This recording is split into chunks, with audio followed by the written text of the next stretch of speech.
Hello, everyone. Welcome to One Mind Brainwaves. I'm Brandon Staglin, your host.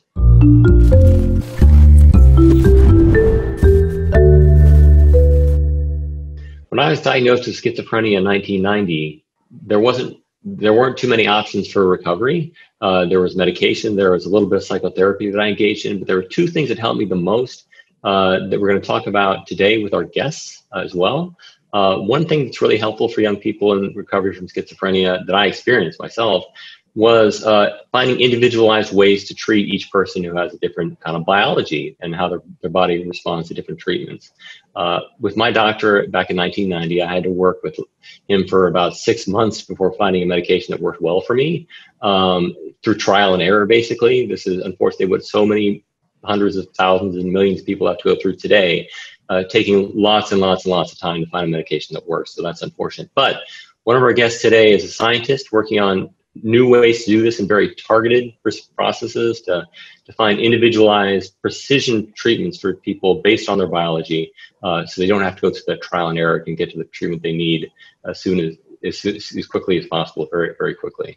Another way to help young people involved experiencing schizophrenia is to connect them in communities. And I experienced this myself when I was recovering from my first episode. I had the good fortune to be able to audit classes at the local university, UC Berkeley in this case, and to volunteer at the Oakland Zoo, studying chimpanzees and taking care of sick and injured seals and sea lions at the Marine Mammal Center in Sausalito. So being part of a team, socializing, learning, and growing amongst the community, this is so helpful for me.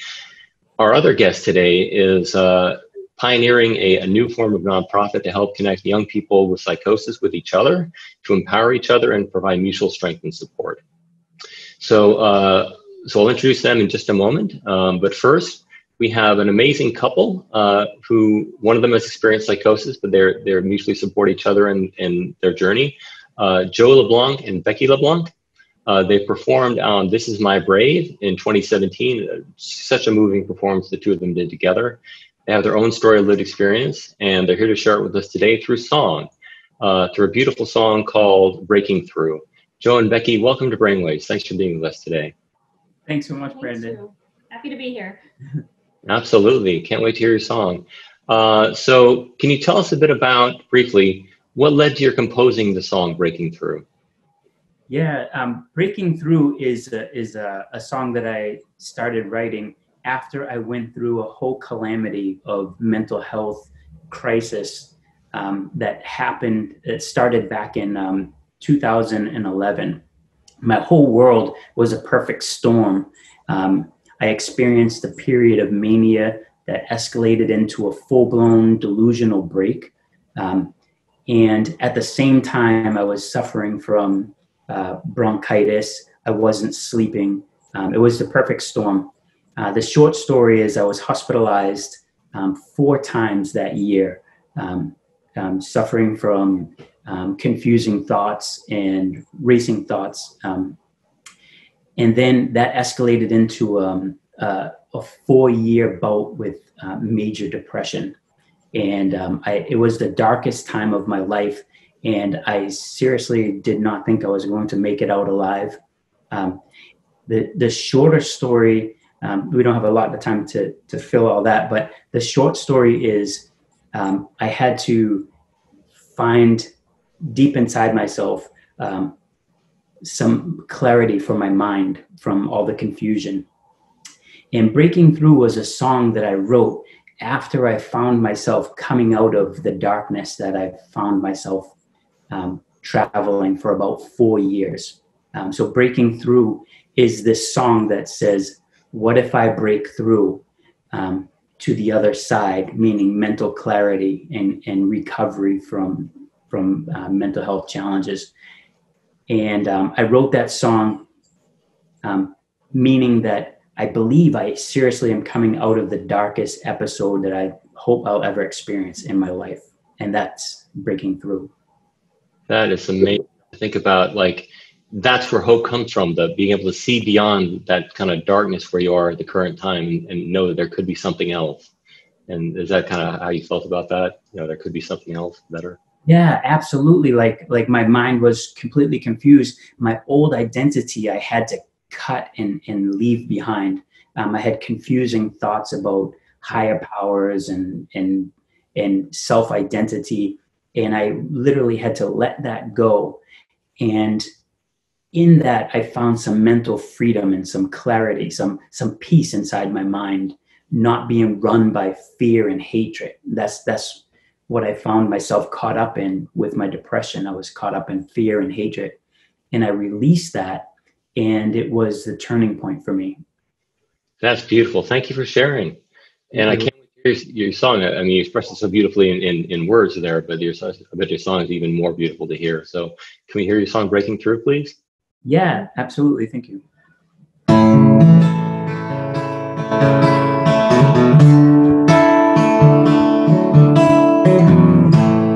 What if I break through to the other side?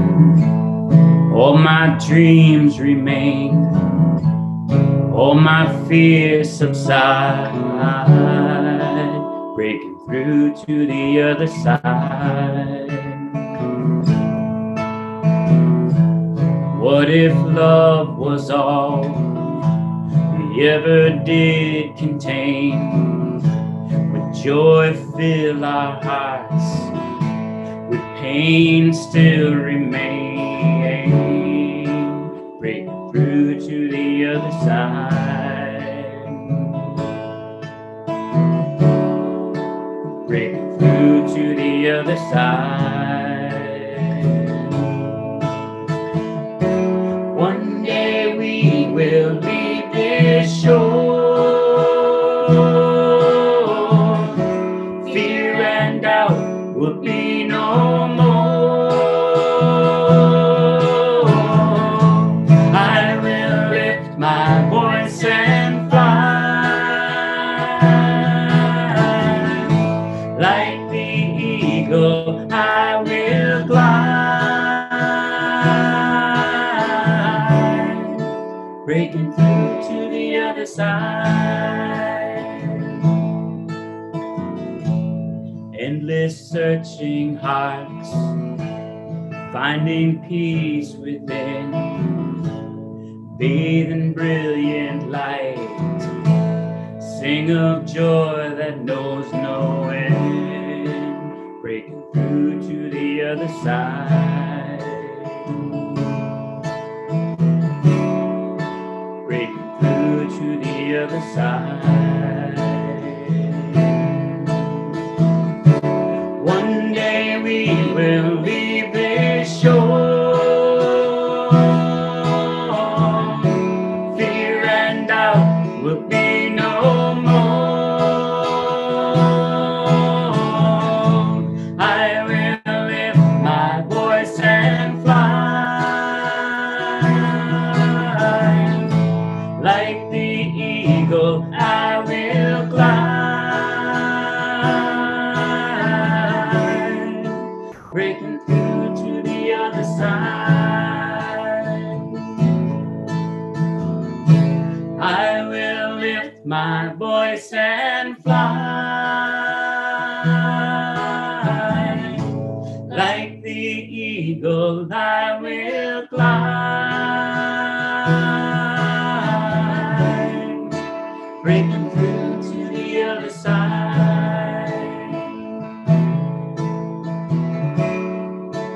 Breaking through to the other side. Breaking through to the other side.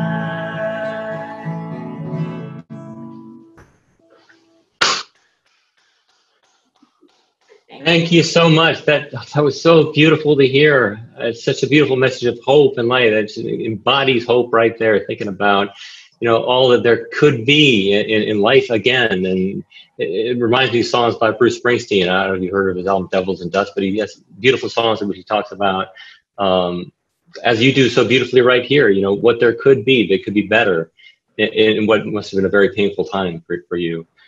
So thank you for sharing that. And you turn on a light for me and for so many other people. So thank you.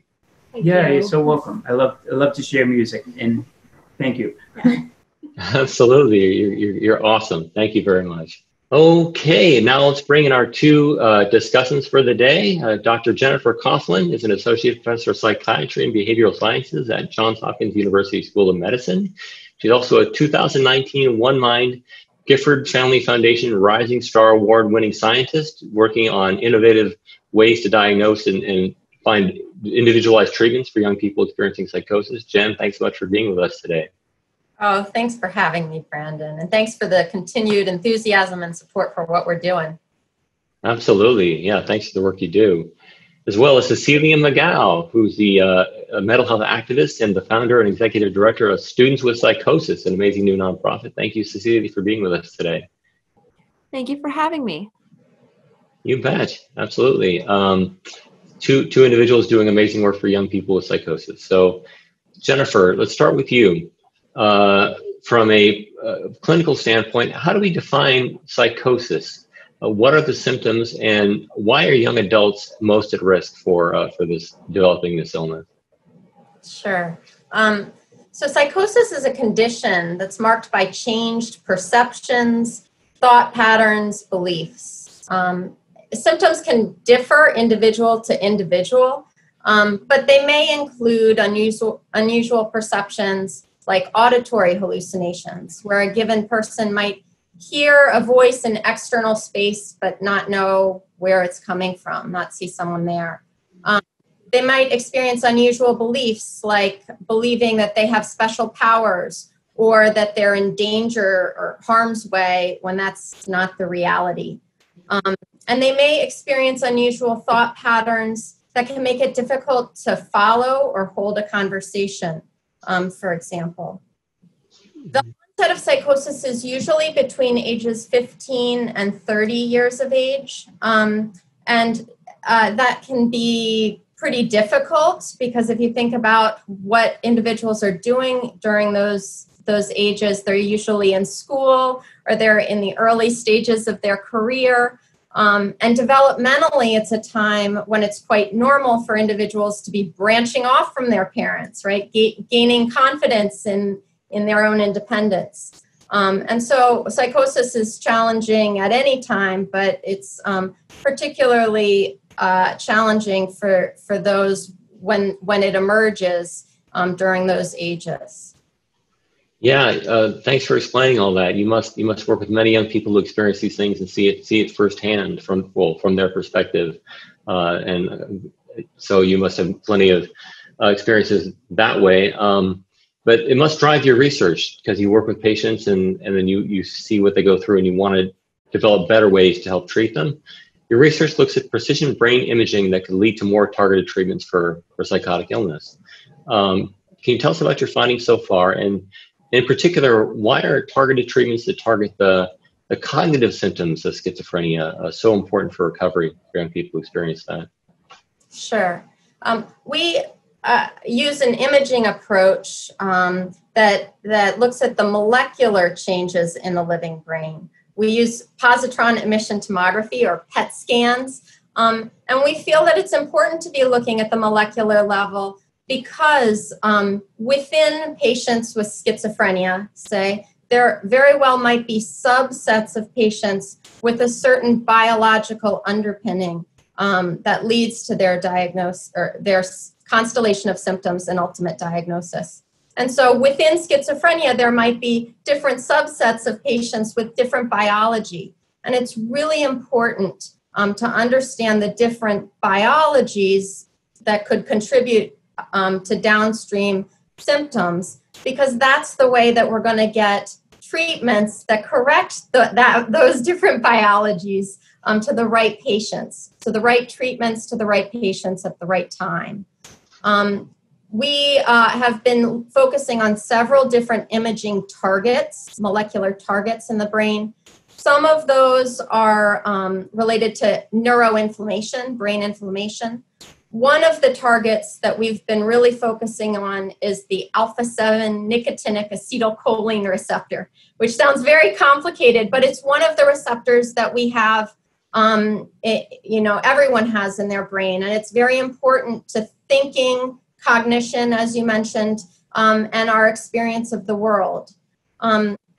Through our imaging, we've found that there are some patients with psychosis who have very low amounts of this receptor in a particular structure called the hippocampus, but really across the brain as a whole.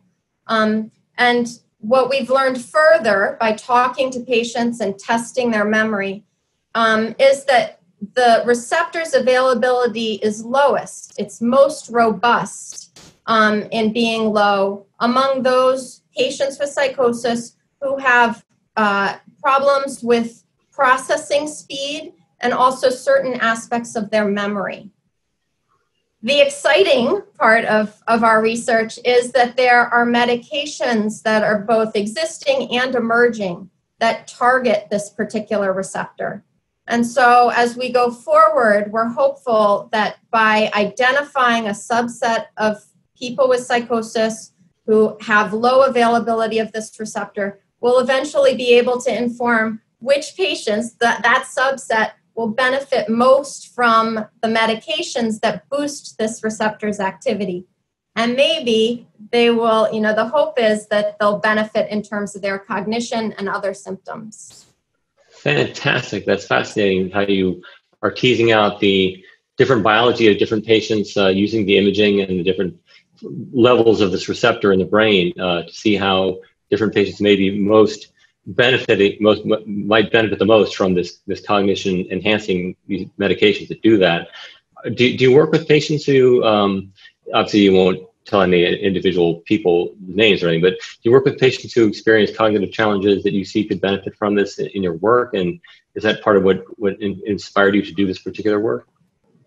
Oh, absolutely. All of our research stems first from recognizing the unmet medical needs. And the way that those unmet medical needs are, emerge is through conversations with our patients. I think it's very important to have clinicians doing the research, or at least informing the research, because it's really the patients who are telling us what the needs are and where we can do better for them. That's great. That's how it should be. Thank you for doing the work you do. Cecilia, according to the National Alliance on Mental Illness, approximately 100,000 young people each year in the United States develop psychosis for the first time, but so many of them don't seek treatment. You were formerly diagnosed with schizophrenia when you were a college student at Penn State. How did you reach that point? What led up to your psychotic episode? And can you tell us a bit about your story, please? Yeah. So as someone living with schizophrenia, I've experienced symptoms for really as long as I can remember, but they became more prevalent my senior year of high school and just snowballed into college. And what got to the point that I went and sought medical help was because my symptoms was getting in the way of my academics. I was getting a lot of pushback from my family, particularly my mom was telling me that I shouldn't open up about schizophrenia. I shouldn't go and see a doctor because people are going to think that I'm crazy. People are going to think I'm dangerous. I wouldn't be able to get a job. So I had a lot of pushback there. But I had gotten to a point that I not only felt like I was losing my mind, but also losing my future when it was impacting my academics. And as someone who had lived in a homeless shelter during high school, academics was my way out of a very not ideal situation. So when I was getting to that point that I could no longer get myself out of bed to go to class or focus enough in class because of my hallucinations or scattered thoughts, that's when I went and sought that medical help 8 months after a suicide attempt. Oh my goodness. Wow. Thank you for sharing that. And what an awful experience that must have been at the time. And I'm glad you did ultimately seek help and are doing apparently much better now. It's great to be with you here today. So you went on then to found Students with Psychosis, this nonprofit formerly known as Students with Schizophrenia. And I believe that stemmed maybe from your own experience, and certainly fits with the experience I had as well, of wanting to connect with more people who experience psychosis. Was that your primary goal? Was there more to it than that? What were you aiming for when you founded Students with Psychosis? The goal was making sure that we were talking about psychosis more on college campuses.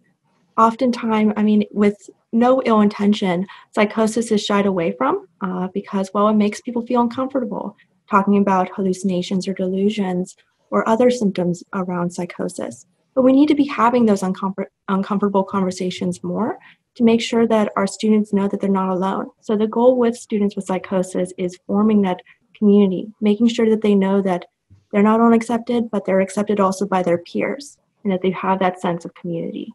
Mm-hmm, mm-hmm. What have you found with students who've joined the student psychosis movement that you started in terms of their wellness, their ability to kind of extend into the world and thrive again? That sense of community, how does that help them? It helps with reducing the stigma around it, particularly self-stigma. A lot of the students, when they join us, they've never met another person who has psychosis. So when they meet a fellow peer and get to relate on different levels, maybe they might have different symptoms, but there's often overlap. They share different coping skills, and also just knowing that they're not alone really helps them a lot. Fantastic, fantastic. You mentioned stigma. How important is reducing stigma and encouraging people to seek medical help in addition to just feeling better in and of itself? Right. It's so important, particularly with psychosis, to reduce that stigma, because in our community, there are a very high amount of attempted suicide and suicide as well. It's very prevalent within our community. And what gets in the way of people getting that proper medical treatment was like what I experienced when I tried to get that help. Either that pushback from family members, or pushback from what you think society will perceive you as, or worrying about whether or not you can disclose or talk about it and still be able to get a job in the future. So it's those type of stigma, both with society, maybe in your family, and even with yourself, how you perceive yourself can get in the way of getting that proper medical treatment. And I know that if I didn't get that treatment when I did, I probably wouldn't be here today. So it's really life-saving that we get rid of this stigma. Absolutely. And you've parlayed your coming out, so to speak, about schizophrenia into something very powerful. How do you feel differently now about schizophrenia? How do you feel differently now about schizophrenia than you did, say, before you began to talk about it? During my advocacy, it has helped with being more accepting of my diagnosis. I sort of had to open up it wasn't really my choice. Sort of just to give a little backstory, for my second hospitalization, the police were involved. So setting up the scene a bit, the night before, I was experiencing some symptoms. I admitted myself into the ER. I stayed there overnight, and the doctor said it was okay for me to go back to my dorm at Penn State. But then when I returned back to my dorm, I was not only greeted by my 3 roommates, but also a can't help person.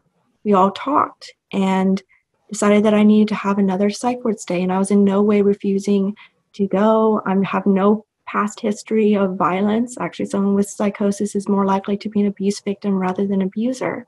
But they brought police officers in their uniform into my dorm room. They patted me down. I had to convince them not to put handcuffs on me. And then they escorted me into a marked police car where friends saw me being put into the police car, and I was gone for 10 days. So me opening up, it wasn't really me coming up with thinking of, I should open up about this right now. It was almost like forced. I don't regret opening up. However, I wish that I got to open up in the way that I would choose how to. But my perception of myself has changed over the years, mainly because of finding fellow community members and realizing I'm a part of a community and that I'm not some sort of monster or freak, and that there's a beautiful community to be a part of. Thank you for sharing that. It's incredibly powerful to hear that your experiences led you to start this organization that's helping more young people open up in a way that is different from the way you had to do it. And I think that'll make a big difference in so many people's lives to feel free to talk about it. And I think that'll start to change the whole system from what you had to experience. Thank you. Jennifer, at One Mind's Music Festival for Brain Health last year, you said medicine overall is undergoing a paradigm shift. What did you mean when you were talking about that? How is medicine different today than it was in the past? And also, as the second part of the question, why does involving people with lived experience in research help to empower patients? Good questions. So at the festival, I talked about the paradigm shift toward precision medicine approaches. And what I mean by that is that through talking to our patients for decades, we've learned that two patients could present to us and we give them the diagnosis of schizophrenia because they have similar symptoms, but they might not be totally, the same in their presentations. And very similarly and importantly, when we give them the same medication, one person may benefit greatly from that medication and another person may not benefit at all, might even have side effects, negative effects from the medication exposure. And you talked, Brendan, up front about your experience of going through several trials of medications that in your case took 6 months. That's very frustrating for not only the patient in your room, but also as, for the clinician. So the research, thankfully, has caught on to this phenomenon occurring in offices across the world. And research is now focusing on disentangling different genetic and molecular pathways that may underlie biological constructs that, come together as the diagnosis of schizophrenia. By recognizing that there are likely different molecular underpinnings that can all arrive at the same schizophrenia diagnosis, we get closer to having really meaningful diagnostic tools and more precise treatments to address the molecular abnormalities that are causing the problem in the first place for a given subset of patients. So that's precision medicine, and I'm frankly just delighted that healthcare as a whole is really moving in that direction for patients. Mm-hmm. You also asked about empowerment, and in my mind, the empowerment comes from giving patients clinical data that has more meaning than it has in the past, right? So if I envision giving patients an image of their brain that shows them what molecular changes are occurring, and then presenting them with a medication or a treatment strategy that addresses those molecular problems, right? And I can only imagine that would empower my patients to make more informed decisions about their own treatment. And then to get to that endpoint, it's really important for us to be focusing on imaging the living brain and in parallel, talking with the patients, testing their cognition, gaining data from them at the same time as the imaging so that we'll have the data that's meaningful to them in the end. That's great. Empowering patients through letting them know about their own brain health and showing them where things are a little bit different in their brain and seeing how that treatment can affect that particular spot and help them. Yeah, that must be fascinating for the patients to see as well as benefit from. So thank you for doing that work. So we're talking today about empowering youth experiencing psychosis with Dr. Jennifer Coughlin, the 2019 One Mind Rising Star, One Mind Gifford Family Foundation Rising Star Award winner, who's also an Associate Professor of Psychiatry and Behavioral Science at Johns Hopkins University School of Medicine, and Cecilia McGough, who is the founder and executive director of Students with Psychosis. Thank you both again for being here. And remember, audience, if you'd like to ask any questions of our guests today, feel free to post them online at any time. So, Cecilia, the COVID-19 pandemic has thrown a new obstacle in all of our paths. What do you find about the experience of young people who have schizophrenia during this time of isolation and social distancing? How are young people dealing with schizophrenia at this particular time? Yes. So when it comes to our student population living with psychosis, even before COVID-19, isolation is a prevalent issue for people living with psychosis. But we saw it across the board with all of our students all at once, and also with the abrupt closing of universities that also added a additional stressor with many students displaced, leaving their dorms, some of them maybe not having supportive family atmospheres to go back home to. So finding themselves with housing insecurity. These are added stressors that can exacerbate psychosis symptoms. Also, I think this really shined a light on topics such as accessibility that I think we can all learn from during COVID-19. A lot of our students struggled with adjusting to a virtual world and having those different accommodations. Even with Zoom calls, you would think that maybe this was a good way to sort of adapt into a virtual world, but even a Zoom call could have some triggers for a person living with psychosis, especially if people are entering on without their mics muted, or abrupt changes from one person talking to the next, or some background that could trigger if someone is maybe experiencing some auditory hallucinations. So I think that during this time, we learned a lot about different triggers and accessibility when it comes to adapting to that virtual world. And these lessons are things that we want to continue and grow from and learn and build on after the COVID-19. That's great. You're learning so much from the experience, even though it's challenging. That's a great way to move ahead. Is Students with Psychosis collecting data like qualitatively from its members along those lines? We are making sure to listen very carefully when our students give us our feedback. We have meetings. We actually have meetings every single day with our students. And during the COVID-19, we saw in April alone a 40% increase in our student leader engagement and a very high amount of new student recruitment. So we've been making sure to listen, adapt, especially when we have students that are joining us from all different parts of the globe, also making sure that we don't have like just one-size-fits-all solutions for them. Also making sure that we're taking care of those language barriers as well. Fantastic. That's phenomenal. Thank you. Jennifer, how do you help your patients cope with and adapt to this new normal created by the pandemic, as Cecilia is describing it? Yeah, I think I'm going to echo what Cecilia has spoken about. I listen, right? And that's something we can all be doing right now with our patients and our loved ones and to each other. When patients present to me, they not only describe signs and symptoms of, that are consistent with the disease, but they're also talking to me about their life experiences and their ambitions and their stressors. And maybe they're describing some personality traits that they've recognized in themselves and influence the way that they adapt to things. And they might divulge some behavioral habits that are either good for them or not so good for them and getting in their way, right? And I think it's very important for each of us, and especially for clinicians, to take the time to listen to all of that in order to be able to be in a position to provide meaningful care for a given person. Totally makes sense. You need to treat people as people, not as carriers of a disease. That's right. Assist somebody to live the life they want to live. That's great.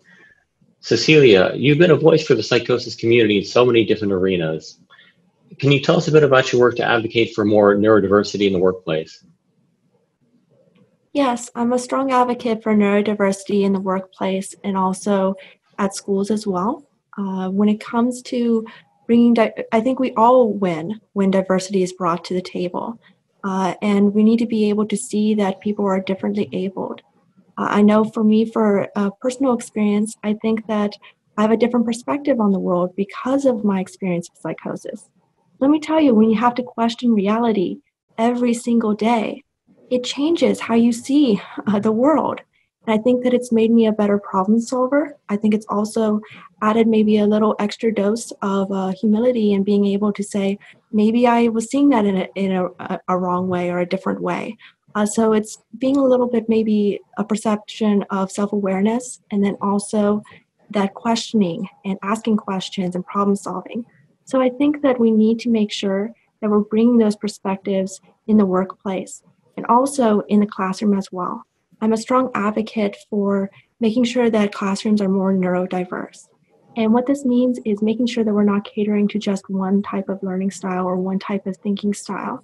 And it's great to have accommodations, but also having it where in the classroom is already an environment where the student doesn't need to necessarily have to ask for an accommodation. Yes, it's good to have those additions because there's no one size fits all, but already having that environment that they don't feel othered by asking, because that could also be a barrier.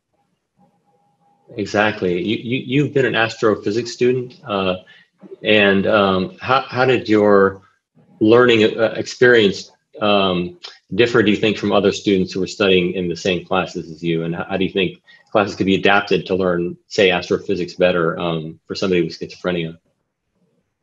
Yeah, so I was a radio astronomer for 7 years. I still love space stuff, still love all the astronomy stuff, but my career path kind of, took a different direction, more nonprofit management and mental health. But what really benefited me was more of like small classroom sizes, having a project. I really benefit from a classroom environment that's more project-based versus standardized testing, since the stress of taking a test or the timed test can really exacerbate some of my psychosis symptoms. I think that also by voicing and being very open about my experience about schizophrenia was also beneficial to the students around me, because then many of them were going to be future educators. So when they are a professor in a classroom and a student opens up about having psychosis, maybe they will remember their friendship with me or their experience of having a psychosis student in their classroom and be a little bit more accommodating or understanding when a student asks them for accommodations. It's beautiful you share that experience, and hopefully it does have that effect for more people. So finally, Jennifer and then Cecilia, what advice or words of hope do you have for young people right now who may be struggling with psychosis and feeling alone with it? First, I would remind everyone that you're not alone.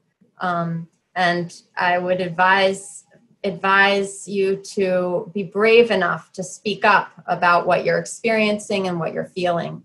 And if you can't find individuals within your support network to air those feelings to, then I would encourage you to reach out to these organizations like NAMI or Cecilia's organization, Students with Psychosis, which have come about because the individuals behind those organizations care so deeply about helping and supporting individuals going through this.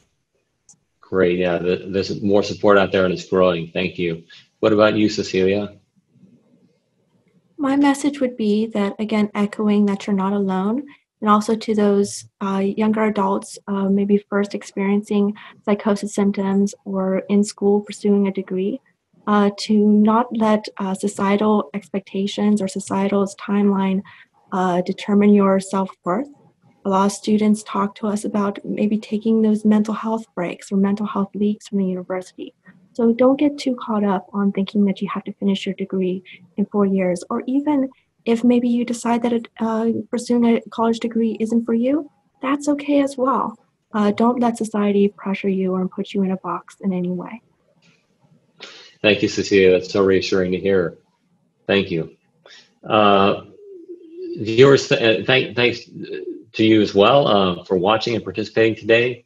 If you have other questions you'd like to ask, you didn't get to ask during the Facebook Live premiere, please visit onemind.org/brainwaves. Jen, Cecilia, thank you so much for sharing your insights and your wisdom with us today. It's been amazing. Oh, Brandon, thanks for having us. Thank you. Absolutely. For more information on students with psychosis, please visit sws.ngo. For more information about serious mental illness, you can visit NAMI.org, the National Alliance on Mental Illness website. You can also call the NAMI helpline at 800-950-NAMI, or in a crisis, you can text NAMI, N-A-M-I, to 741-741. Again, thanks for watching, and stay tuned for next week's great episode of Brainwaves as well. Take care.